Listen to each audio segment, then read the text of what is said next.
पण त्यांनी आता ज्या काही अडचणी होत्या आता ह्या 8 दिवसामध्ये आलेल्या ते तुम्हाला न सांगता आम्हाला पण नाही माहिती. आम्ही बोलण्याच्या आधीच प्रशांतदादांनी इथला जो काही प्रश्न होता, इथल्या ज्या अडीअडचणी होत्या, जे कायदेशीर प्रश्न होते ते सोडवले.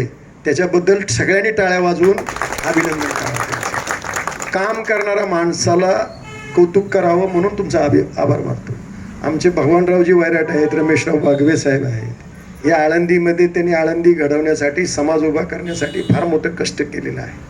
भगवानराव वैराटांनी या जागेमध्ये आम्हाला खुर्चीची माझी पर्वा केली नाही. अध्यक्ष असताना प्रशांतदादा, तुम्ही, आम्ही दोघंच होतो आणि वैराटांनी आपल्यावर मोर्चा आणला होता. आणि नगराध्यक्ष मॅडम कमिशनर ऑफिसला होत्या.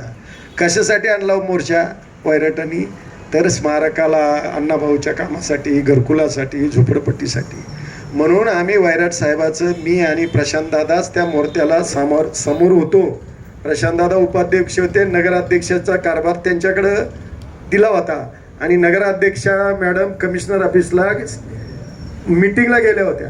त्यांनी एवढंच नाही केलं वैराटांनी की आमच्यावर तर मोर्चा काढला, आम्हाला तर शिव्या दिल्या, पण कमिशनर ऑफिसला गेले आणि कमिशनर ऑफिसला नगराध्यक्ष मॅडम आणि आमच्या शिवला आणि कमिशनरला तिथं घेरावा घातला.